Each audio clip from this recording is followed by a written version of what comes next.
Okay, I'm gonna open the Finance Committee meeting. It is Tuesday, February 6th at 7:01. And this is being recorded on local cable. Later viewing. Margaret said that there's nobody here from the assessors. I don't know if people have looked at it, if there's any questions that Margaret might have. Well, I have a little good news. Late this afternoon, Diane came in and shaved a little more off of the FY19 request. So the total request is down to $104,785, and it was purchase services that was brought down to $101,660. Okay. So this assumes no contract adjustment, and I believe RRG has been pretty good, and I believe that they would come in within our budget, requested budget amounts. So we just have to finalize that, and once we know, we'll have firm numbers here. So what is the purchase services with them? What are they? They provide all of our professional assessing services. So they provide the staff assessor, the assistant assessor in the office who works 16 hours a week. They also bring with them the vision software. They're licensed for the vision software. Okay. So yeah. Okay. It's in the back side of it. Yeah. Thank you. It's all there. He was just testing you to see if you knew. I know some, but not as much as Diane, unfortunately, but she couldn't be here. She knows most of it.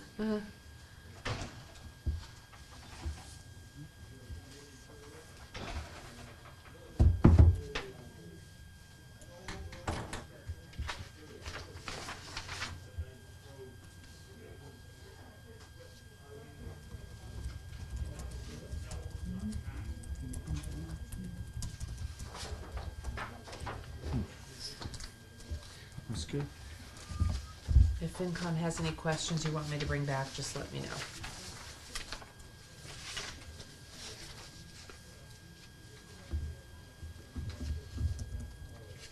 What are they doing for hours now, Margaret? Do you know?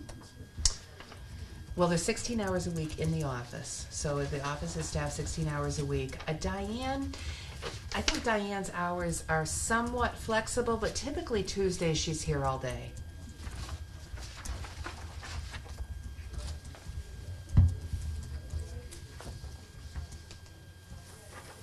And if nobody has any further questions, you want to take a look at the account and budget before they come in. And bombard them with questions.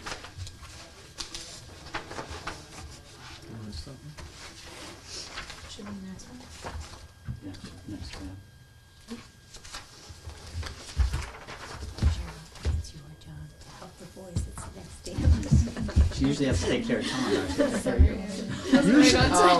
Usually I'm the one that shows her, and I said, wait a second, what's this? I mean, two of us go back and forth. So Wait I a have that second. outstanding question. Okay. I didn't know if it didn't print or something. No. It was just too easy. I know. That's why we saved a spot for Tom at the end.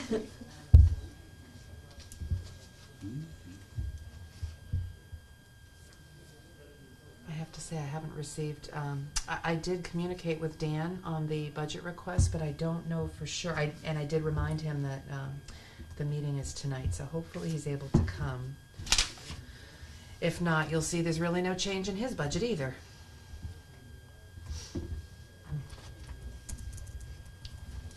In fact, it's less because I don't show a carry forward. Yeah, so I was just going to ask you, what was the carry forward?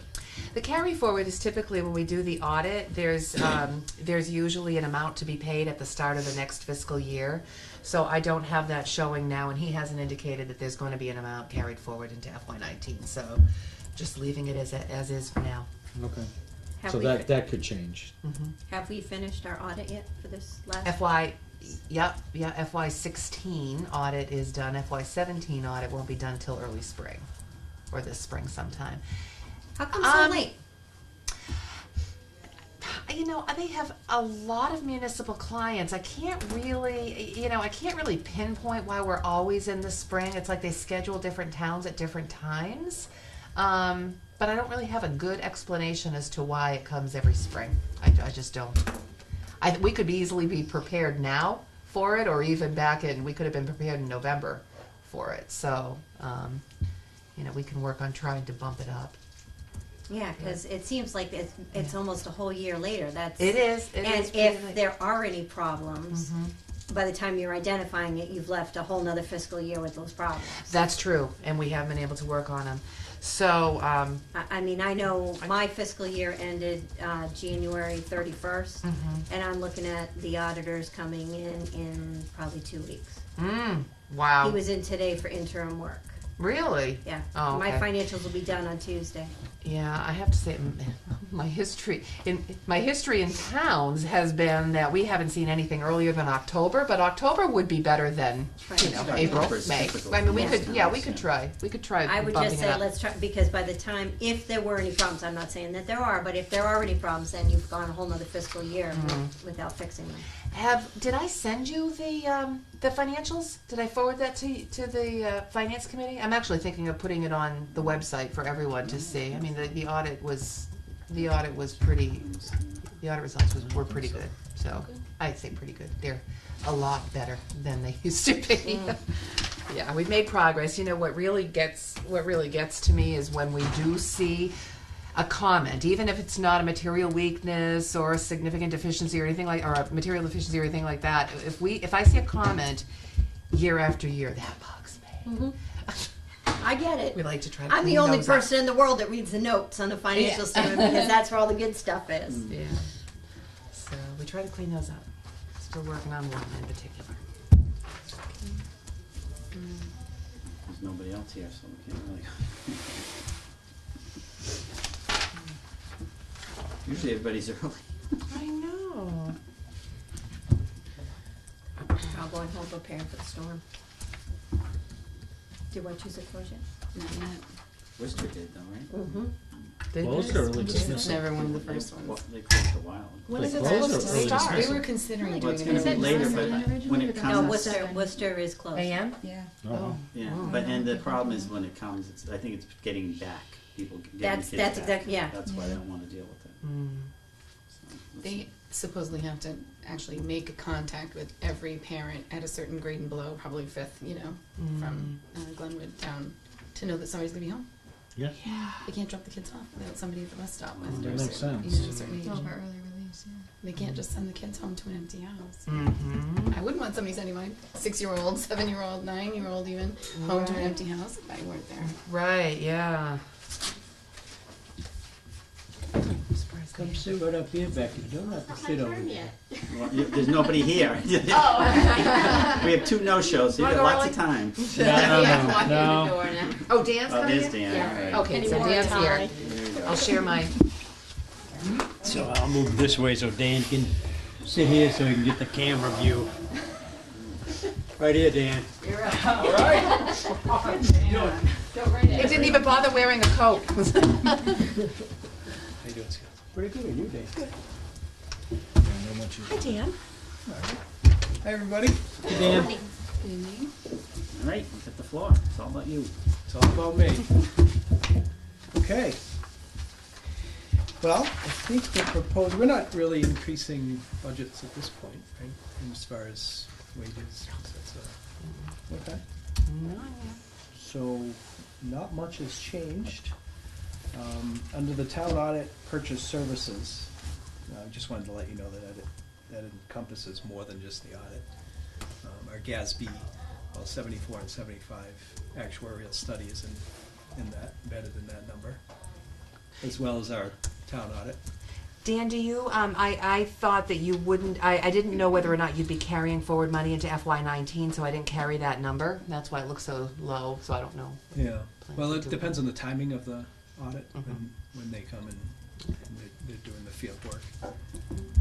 And we would probably need to have a GASB 45 actuarial study done for this interim period. 17 is kind of the gap year, the change between 45 and 75.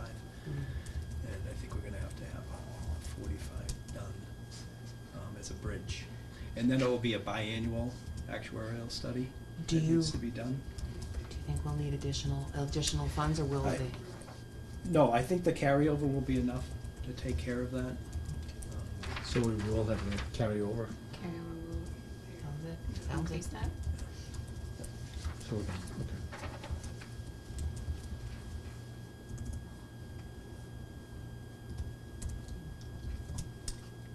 We had a little discussion about the timing of the audits, and, you know, it'd be nice to move them up a couple of months.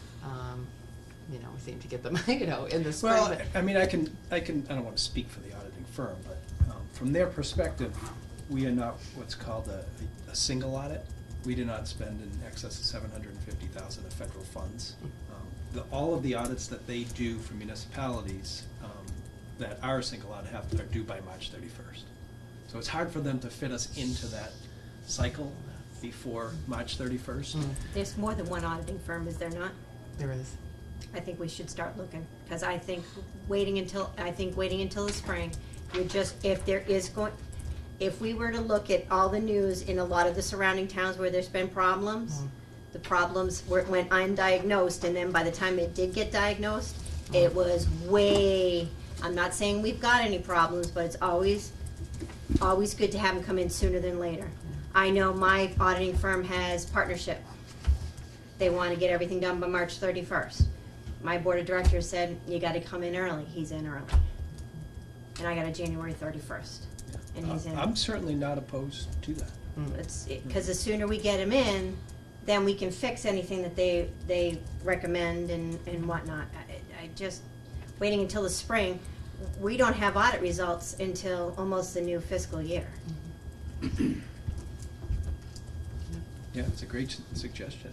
And I'm certainly not opposed to changing it up.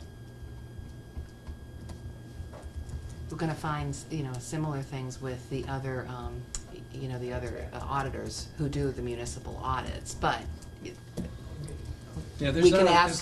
there's not a huge pool of. No, but I'm sure you can find one that someone who will bump it up a few. Well, that's the thing. Even I this mean, we're one. not looking for, you know, early. We're looking for, you know, October, November, and we'd still be in good shape. How long have we used that firm? You know? I was the auditor Before I- prior to them, so 20 years. 20 years. Good. So I don't think it hurts to switch up once in a while. Just to Does find not. different things. Yeah. And we have had partner rotation in the firm. It was the Greenfield office. Now it's Nashua. So we have had, you know, their firm is pretty large. Yep. All right. Anybody have any questions for Dan? Was that brutal or what, Dan? Yeah, that was tough. All He's right. just happy somebody wants to talk to him once a year. Thank you, Skip. Well, thanks, Dan. All right, thank you. No All one right. ever wants to see you yelling. Enjoy the day tomorrow. Yes. Pretty miserable in there. What do you want me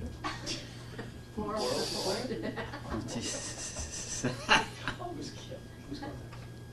I think I'm next, right? Yep. It's not my time yet, but Dan was too quick.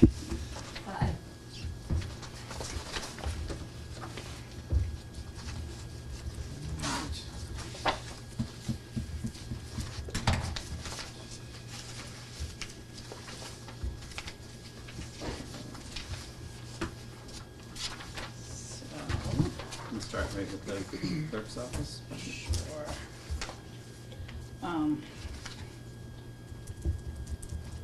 Basically, the changes are, some of the smaller ones are just shifts from other line items in either the registrar's budget, like that. The 5110 does include reflects a step increase, as does the assistant wages. And one of the biggest things, Becky and I have been looking at the workflow in and between our offices, and we're proposing another shift of 3 hours between the assistant, what do you call it, assistant? Shift between departments. Between departments, so that there'll still be flexibility for Lynn to cover in her office, but And she can go over more why she feels that she can, give up the 3 hours. And so I've added 3 hours per week to the assistant town clerks. So it would go from 22 hours a week, which we're currently at, to 25 hours per week. We just had a change in our office hours, and we've increased our hours to 36.5 hours a week, an additional 3.5 hours. So, ideally it would be to have coverage, for an assistant clerk to, have coverage for the entire time we're open, but I know that's gonna take a long time before we can get there. But the 3 additional hour shifts would really, really help. We're a really busy office, and we get what needs to be done, but there are so many special projects that I would like to do that I think the clerk's office should be doing, that some of those extra hours would give us the ability to do that. If I could just add, just this year with the changes in the public records law and the open meeting law and things that have really impacted your office, that's been a tremendous burden. The other things that have been a major impact is the early voting, which we're looking at that again. They're also, legislature's also talking same-day voter registration, which is going to be, if they implement that, that's going to have a major effect on our office, not just staff-wise, but dollar-wise, unfortunately. So the good news was that the state auditor's office did determine that some of the early voting that occurred during the presidential in 2016 was an unfunded mandate. So we're due to get back nothing like what we spent, an additional that we spent, but I think it's almost $600. So at least that's something, and we should be getting that going forward. So just see, but they're also talking. Originally with the early voting, it was only going to be in the biennial November elections. Now they're looking to expand it to the primaries, which... The primaries? Yeah, and then, the next thing you know is people are going to assume that they can vote early in the municipal elections. So we're looking at a lot of adjustments, but we're working right now. One of the projects that we're doing, even though it's time consuming, is we're working on codifying the general bylaws. And I've been going to the bylaw subcommittee meeting since, I think it started maybe October, and we're getting closer. The bylaws haven't had an overall review. I mean, I've been here more than 20 years, and I don't even know the last time that they did. So as we're codifying, which is only, all that the codifying is doing is setting it up so it appears the same. The numbering and everything is the same, so we're not making any substantial changes. But as we're doing it, we're starting a ticker list of things that really need to be looked at. And actually one is your committee. So it's the membership. It's nothing that, it's a very easy fix, but it's something that no one noticed the last time the Finance Committee bylaw was revised in '97. So Can you give them just a brief overview of how it happened? I think it's interesting. Yeah, I think I don't have the records here, but the Finance Committee, I think it was like 1941 or 42. There were 6 members of Finance Committee, and a 7th voting member was the town accountant. And then it was revised again in the 60s, and the same language. So with 6 appointed members by the moderator, it was 2 people were appointed every year, so rotating. And then in '96, they added a 7th member. The accountant is not a member, but they didn't change the language For the staggering. For the staggering. So it reads now. It reads that your board only appoints 2 members, whereas every couple of years, and I think it might be this year, there are 3 members that need to be appointed. So we're finding things like that, which is a really good thing. Yeah. But to get. Peter Payne is coming to present that. And all the Peter, more yeah, detail. what date is he coming? Oh, Thursday. it is this Thursday? This Thursday? Because he's been working on the codifying with us, and he's been going to the bylaw subcommittee meetings, and We're also Veterans participating. Thursday. Is it next week? Is it the 13th? I know it's It on might with one of be- the schools. It might be next Tuesday. With one of the schools, Yeah. that's all I know. We're also participating in the 2020 federal census LUCA program, which it's local addresses updates, and they tried the federal program tries to get information from us before they start doing the census. So we're doing that in conjunction with the assessor's office, and the good thing is that more and more committees are getting their minutes to us in a timely fashion, and we're getting more things on the website, but our department we post everything to the website except for Abby posts the selectmen's minutes and recreation does their own. So that's another project that I like to, wish we had time to just update the website more and review it, things like that. But, so that's ours. And then, So does anybody have any questions on? I do. oh, yeah. Margaret's budget memo stated to please not put any steps in except contractual changes. Can you explain to us why you still put in step increases? Not really. So I've explained to departments and FinCom that the working budget until we determine, I'm speaking from, I know.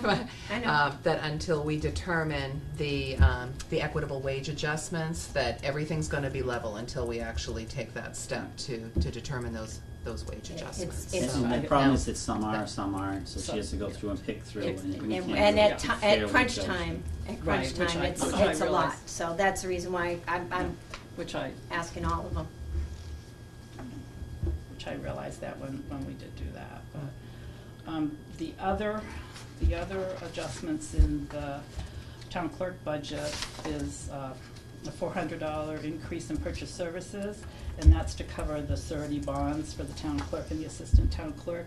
And those expenses were, the last few years were paid for out of a different line items. Town so- insurance line item, yeah. So, so it's basically correcting it and getting it where it should be.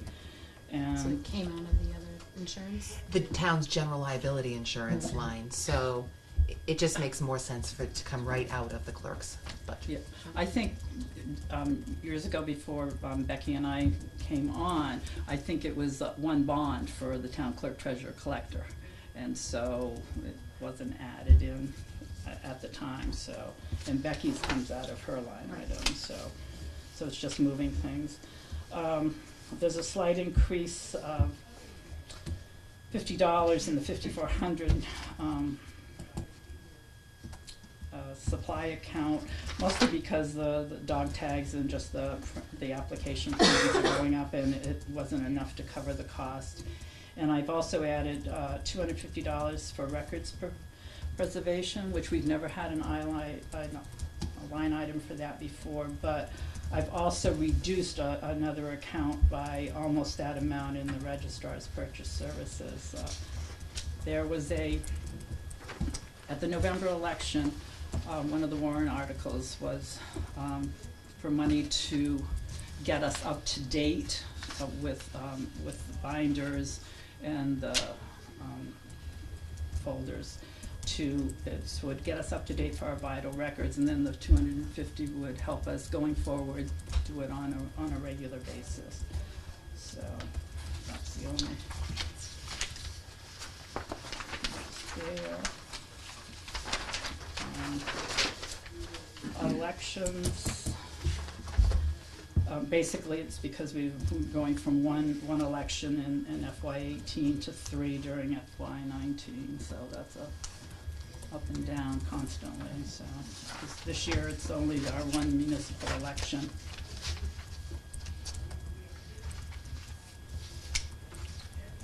This doesn't account for any wages that have to be paid out for early voting, correct? I've included, FY17, was also a three election year. That was budgeted, and wages we spent the entire budgeted $13,180. I've only requested $12,000 this year because I did budget then for the early voting for the presidential.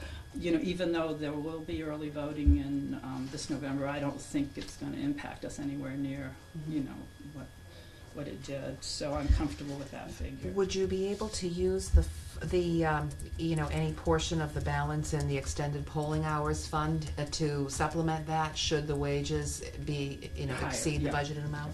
Definitely. And so I think we'll be fine there.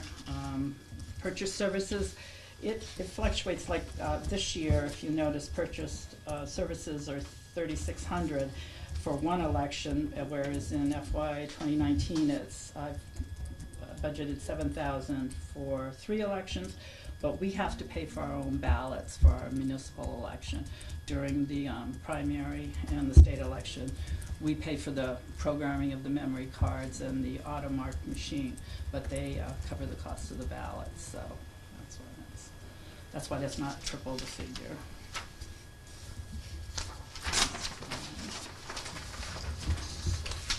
And then the registrars, it's basically a slight shift from the purchase services account to the supply account.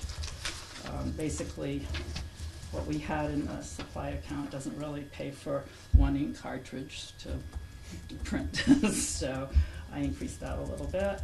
And again, the purchase services were reduced by $283, and that's what was partially offsetting the increase in the town clerks.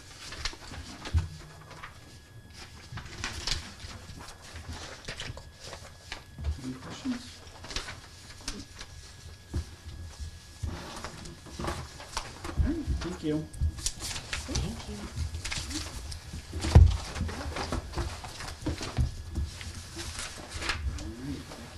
Dan could have hung out for that one. Dan could have hung out for that one. I don't know if he'd leave their mind though. I'll stay.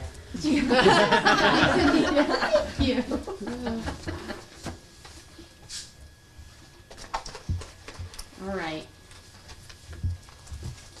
So, treasure collector's budget.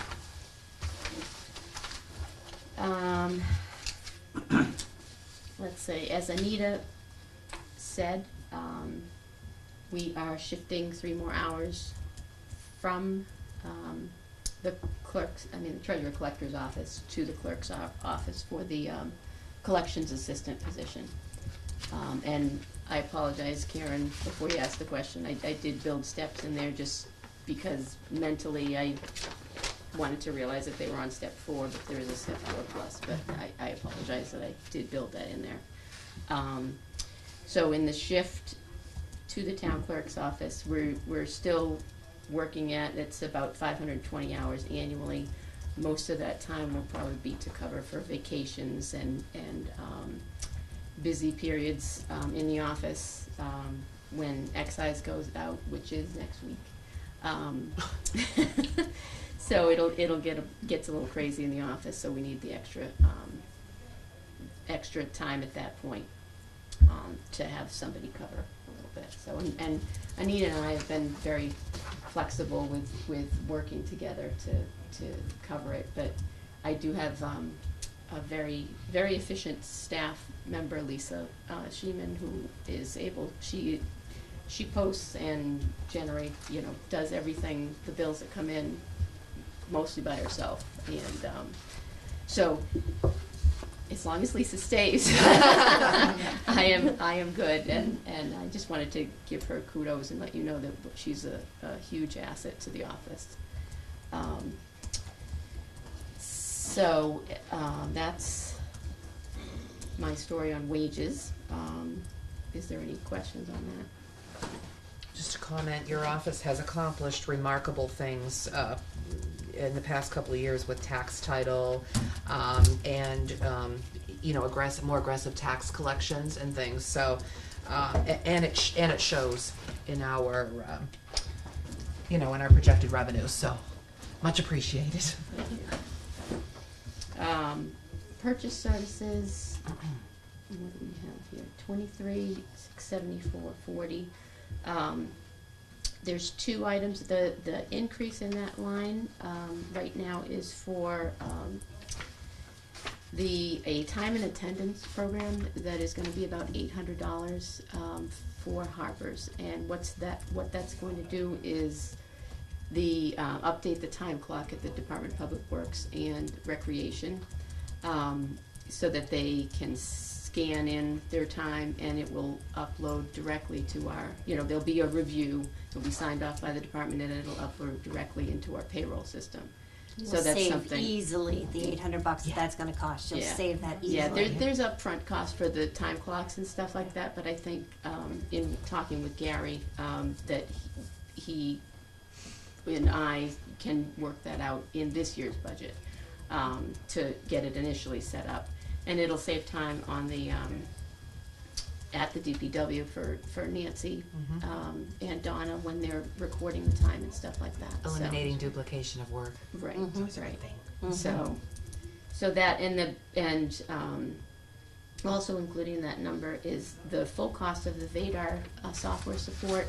I had talked a little bit to Gary today about, I had put the entire amount in my budget for that software, but there is a portion that should be allocated back to the sewer and water enterprise because we're using it for utility billing at this point too. So I haven't worked those numbers yet exactly how much of that cost should go back. I have an email into Vadar, so they should be getting that back, getting back to me on that. The other costs are the same that are involved in that. There's the cost for any our insurance bonds for myself and Lisa Sheeman. The payroll service that we use is Harper's payroll service, and there's $5,000 in there for that. I don't know if you have the breakdown of the detail, if you're just looking at Unfortunately, Isn't it on the bottom? unfortunately, Isn't it here? no, I can really unfortunately, I barely read didn't anything on it. make a really go into. It's like I, it's the same. Everything's level funded. The only additional amount is the software, the $800 for the Harvest Time and I Attendance. can email you that sheet and so you can distribute. So, supplies, the 5,400 account is exactly the same. We went up in 2018, which kind of gave us a little breathing room for additional folders and envelopes that actually have our return stamp on them. So, and the 57 other charges, I just went down $5 because I wanted an even number. Just because. I just have, I have issues. So that's the treasurer collector. If we have to go to a warrant article for $5. There you go. I see it, $5. It bothered me. Okay. I'll just leave that alone. Appropriate from free cash, $5. I'll take that. The next section is the tax title foreclosure section. I increased the purchase services line from 11,300 to 1,300, just to continue with the aggressiveness of our collections. Just to give you an update, we have, where's my report? The number of properties in tax title right now is, find the last page, 106 accounts, Oh, that's gone down. and it's $629,000. One of those is our duplex across the street, for 259 Main Street. That's 130,000, and that's just the tax portion. That doesn't include the interest and everything like that. And just to give you an update on that, he conveyed the property to a corporation back in July because he had filed for bankruptcy. The bankruptcy case got thrown out, he conveyed the property to a private corporation, where he's the president, secretary, treasurer, and all that stuff. It was 2 days before the land court was to make a decision on foreclosing on it, and filed for bankruptcy the day before. So we're kind of at a standstill again. We had a hearing in November in bankruptcy court because we're trying to request the court to lift the motion for automatic stay, which means, when somebody's in bankruptcy, you can't do anything to try and collect or take their house. Can't foreclose on them. So we have, that got postponed till tomorrow. So tomorrow at 11, we're going back to bankruptcy court and seeing if they'll entertain our motion to lift that stay so that we can go forward in land court. And they'll also, he's supposed to be coming up with a payment plan as to how he's going to pay this amount that has to be submitted to the bankruptcy court. So hopefully that will. And the due date for that was? Tomorrow. It should be a part of the hearing tomorrow. And was there a payment missed on February 1st as well? It was. Mm-hmm. Yeah. So he did not pay because that's a post petition. Post bankruptcy, his February 1st payment for real estate taxes should have been paid based upon the bankruptcy rules. So that will be part of our discussion. Yeah, that would be in the town's favor. It's a long, frustrating process. Thank you for keeping it But, up, though. yeah. At least Yes. every time Yeah. we're getting somewhere. Right. It might not be fast, but we're at least Right. doing something. That's Yeah, right. a lot of our costs this year, unfortunately, are legal costs because of the bankruptcy thing. But if we can get somewhere with it and collect with interest, and so his principal amount that's owed is $130,000. With interest, it's $337,000. So if we can get some of that, that would be really good. And it is about 20% of our overall, all of these tax title accounts. We did also put additional accounts. I think I did 10 additional parcels into land court just in November. So we're progressing with those. We have a few payment plans that are in place, and so we're continuing to work on it.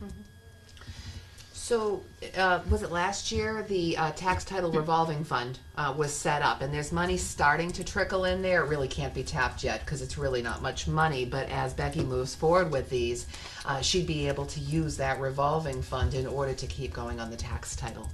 Right. The tax title works. So. Right, and we did remove, like from purchase services, I increased the foreclosure costs, but I also did remove like $750 that we had for recording fees.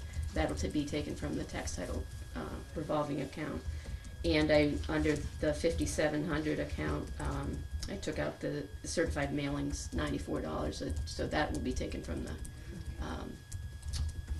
tax title revolving account. I think there's about $2,400 in that account right now, so we'll use that as things come due. That's tax title. Or any questions on that? Postage. Let's see. That I did a slight $300 increase to the postage, the 5,400 supplies line, because there was a rate increase in January. And I think we averaged it to be about $500.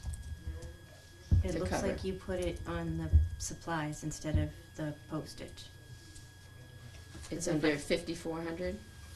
Oh, Postage sorry. supplies. Okay, so, Postage sorry, supplies. it's under supplies. Yeah. I'm sorry, I was looking on the wrong line, sorry. Yeah, so it's a 5,200 is the purchase services of 2344. That's exactly the same, and then supplies is 17,800. Machine and paper, I just reclassed. There was a item in under 5,200 for toner for the fax machine that the town uses, and I moved it under supplies. So that overall is a total, the same amount, except for $1, because that was me rounding. Just the thing, you know. Okay, are there any questions on those little items? Debt. Debt is slowly coming down. We have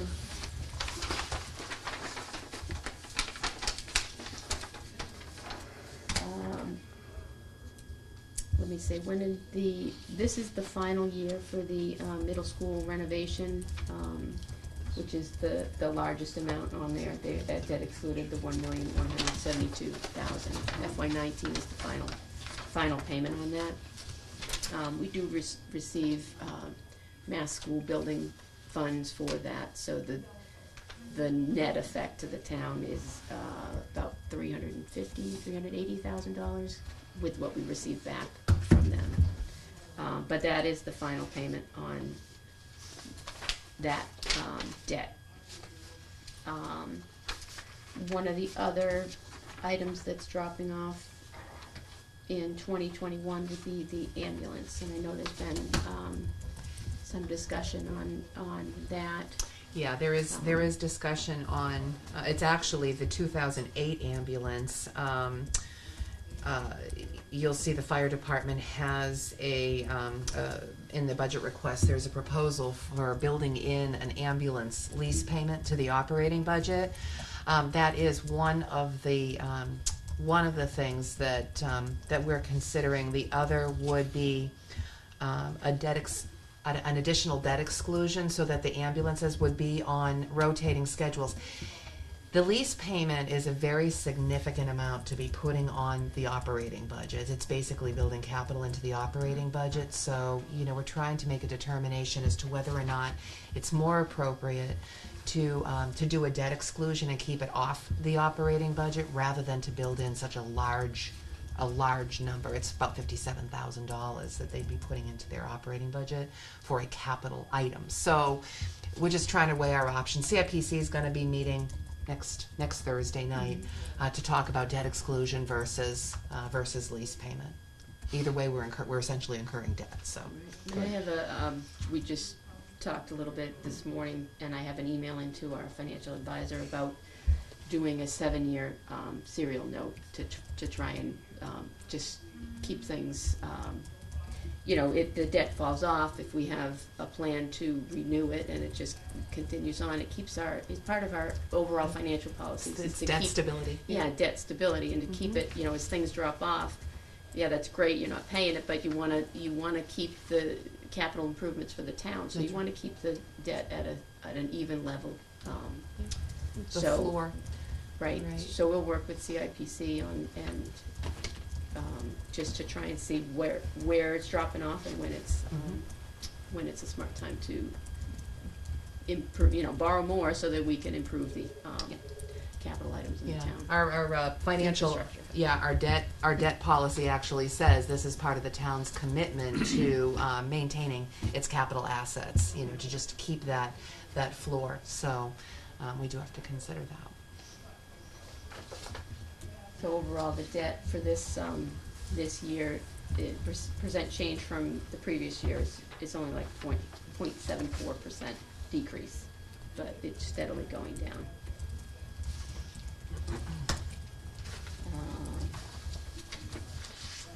Any questions on debt?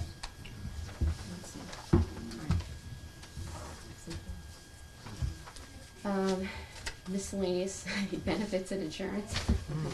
The assessment for Worcester County came in with a 9.36% increase for 506. With our, if we pay it all on July 1st, we get a 2% discount, so it's $559,439. Almost a $50,000 increase from last year. Right. Yeah.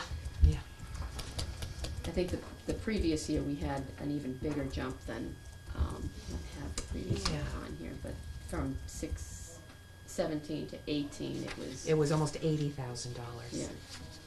It was 18.5%. Yeah. So we do have more retirees on the system. The costs obviously continue to rise, as people retire earlier. And that's all factored into the calculation for the assessment. Unemployment, we did increase that last year to putting away $7,000 instead of $3,000, and we're going to continue with that because we did have a big hit a couple of years ago where we had failed quite a bit in unemployment, and we're trying to rebuild our base in case we need to do anything. Not that it's going to be a thing, but we need to bump up that amount to be tucked away. Health insurance. What is the base on that one? What's that? What do you want to keep for base on that? What is the maximum payable would be what? Was it 26? It's 21,000, something like that, 21,000, 22,000 yeah. per person. Yeah. That's the maximum that you would pay out. And this is the second year at $7,000. Yep. So. Sure. So health insurance, which I've had so many. I'm trying to see which number I gave you. Okay, so the number that you have on your sheets was estimated at 11.6% increase with a 5% dental increase using the current number of employees plus 6. So where we're at now, Fallon came in and the increase is a 4.6% increase, which is great. That's with no changes to the policy. We are down a number of employees, so we are trying to predict that I had to build in 7 employees, and that's what we are down and budgeted and committed to. 3 in the DPW, 2 police, 1 fire, and the full-time planner that we're hoping to fund and hire. So with the 4.6% increase with no changes, and the dental insurance, they gave me a better estimate of about 3%. It comes in at $723,880.81. We have an insurance advisory committee meeting tomorrow, weather permitting, or Thursday, weather not permitting, to discuss some of the benefit changes that we could do to reduce that amount further. Copay changes for prescriptions, copay changes for the high-tech imaging. Yep. Copay changes for primary care physician visits, that type of stuff. So that's part of what the insurance advisory committee does, is kind of looks at how if we make these changes that goes to the employees must pay, it reduces the overall premium and reduces what they pay in their what they have to pay in their paychecks. Frankly, my goal is to get our increase down under 3.5%. You said it's what, 4.9? 4.6. 4.6. Yeah, my goal is to get it under 3.5% overall through some plan design changes that won't have significant impact on the employees. So the Insurance Advisory Committee will be given a short list of options to get to that 3.5% or lower number. Right. Some of changing the co-pays, some of the changes, instead of 4.6, we could, changing one co-pay, we could get 3.55. Another one's 2.5. Bring the increase down to 2.5%, 3%, which all obviously affects the bottom line there. So we're meeting tomorrow, hopefully with them to If to not, go it'll be over the some of next the. day. Exactly, if not, it'll be the next day. To iron that out and see what we can do. As far as the positions that Becky referenced, the additional positions, DPW has 3 existing vacancies, so that would just be filling the vacancies and assuming that they're going to want some sort of health insurance. The 2 new police officers and 1 new fire position they actually started this fiscal year. So we've had to account for that, and Right. it's close in the health insurance line, but Right. those will carry into next year. The planner is really the only one of the 7 positions that would be a new position. Right, and those, I think we actually hired the 2 new police officers. They're starting in the next couple weeks, so as like I see if they're taking health insurance or not, I can modify the numbers and hopefully pin it down a little bit more. It's kind of a tough balance because everybody is eligible for the health insurance, and you want to be able to, be prepared financially for them to have it. So, other than that, there was a small increase for life insurance. We offer the active employees a $10,000 plan and the retirees a $5,000 plan. We do have, I think there's 40 employees, active employees enrolled. I budgeted for an additional 6, or those additional 6 people. So I actually know there's one that's not taking it. And that's a 50-50 split. Right. Mhm. The town contributes 50% of that. And Medicare, I did, the previous year, I did a 3% increase based on the average increase for the rates of employees. I seem to be running short, or like maybe $3,000 short every year. So I did 5% increase with the new positions that are coming on. So you did include the 6. Okay. Yeah, so I did a 5% increase off of the FY18 amount. So. And that's where that number comes from. Becky, didn't we have like an incentive program, like, did that, how did that, yeah. For the health insurance, yeah, it's a insurance buyout program Oh, where that. if they, Right. if they come off of our plan and go on a spouse's plan, we offered them a $5,000 end of the year if they stay off of the plan for a year. Can anybody We had take- one person, Mhm. which was a On a savings- family plan. On a family plan, so It's a that big savings. technically Yes, is it a it's $10,000 savings, $10,000 to $12,000 savings to the town. So Now, was that only that 1 year, or were you still offering We're gonna that? continue it. we're gonna continue it. It'll go out when we do open enrollment and everything like that. Yeah, just to see. Anybody have any other questions? No? Thank you. Thank you. Good luck tomorrow. Thank you. in court. Thank you. I know. It should be before the snow. Dave can Too get you bad, there, and right? as long as you get there, he doesn't show up, right? I Do we have any other business or any? Just the slight change in the levy sheet. I did build in the governor's proposed budget numbers for cherry sheet receipts and charges. And you'll see that there is a tiny bit of an increase in the new revenues. That increase is about $7,000.